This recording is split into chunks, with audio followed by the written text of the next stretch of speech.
Numbers के बाद गिरावट आई है। बेसिकली अगर आप देखें तो कॉन कॉल के बाद गिरावट जो है वो ज़्यादा बढ़ी और 4 बड़े रीज़न है। एक तो एलडीआर यानी कि लोन टू डिपॉजिट रेशियो जो है उसको लेके चिंता है, नेट इंटरेस्ट मार्जिन उसको लेके चिंता है, नए ब्रांच खोलने का गाइडेंस जो है वो इस बैंक ने घटाया है और प्रोविजनिंग जो है वो इसकी बढ़ के आई है। अब एक एक कर बताता हूँ। कॉन कॉल कल मैं सुन रहा था, करीब 1 घंटे के आसपास की कॉन कॉल थी और उसमें सबसे ज़्यादा सवाल अगर किसी पे पूछे गए तो लोन टू डिपॉजिट रेशियो पे पूछे गए। लोन टू डिपॉजिट रेशियो का बेसिक मतलब ये है कि आप जितने लोन्स देते हैं उसके सामने आपके डिपॉजिट्स कितने हैं, और इस बैंक का लोन टू डिपॉजिट रेशियो जो है 110 के आसपास पहुंच चुका है।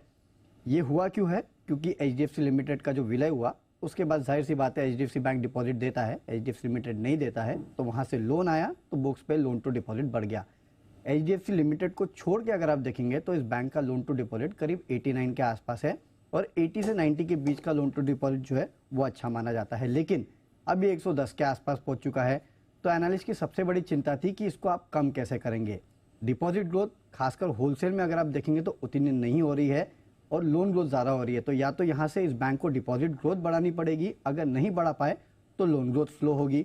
बैंक ने आश्वासन दिया है कि हम कोशिश करेंगे कि आगे डिपॉजिट ग्रोथ बढ़ाने की, लेकिन शायद एनालिस्ट कम्युनिटी इससे कन्विंस बिल्कुल भी नहीं थी। साथ ही साथ मार्जिन्स को लेकर भी चिंता थी, क्योंकि अगर यहाँ से डिपॉजिट नहीं बढ़ी, क्योंकि वो लो कॉस्ट फंडिंग होती है, तो आगे चल के मार्जिन्स पे दबाव आ सकता है, ये भी एक चिंता थी। कासा फिलहाल 37 पे है, एक ज़माने में 42 पे हुआ करता था। बैंक ने कहा कि हम कोशिश करेंगे, लेकिन लेट्स सी। इसके अलावा बैंक ने एक और बात कही कि सिस्टम में जो लिक्विडिटी है वो अब नेगेटिव में पहुंच चुकी है और 3-3.5 साल के बाद अब सिस्टम में लिक्विडिटी जो है वो नेगेटिव पे पहुंची है। ब्रांच गाइडेंस को लेके पहले इनका गाइडेंस था ब्रांच ओपनिंग को लेके कि 1500 ब्रांच खोलेंगे, अब इन्होंने कम कर दिया है, कहा है कि FY24 के अंत तक केवल 1000 ब्रांच के आसपास हम खोलने वाले हैं, तो ये भी एक चिंता की बात।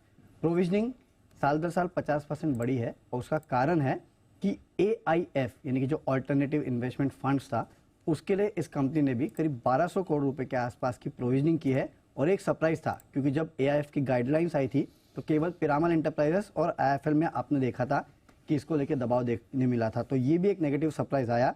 और इसके लिए आप देखेंगे ब्रोकरेज हाउसेस की भी चिंता ये है, डिपॉजिट, नेट इंटरेस्ट मार्जिन, और इसके चलते EPS का अनुमान घटाया है ब्रोकरेज हाउसेस ने 3 से 5% का, और तमाम ब्रोकरेज हाउस CLSA के अलावा जितने भी ब्रोकरेज हाउसेस है उन्होंने अपना लक्ष्य घटा दिया है।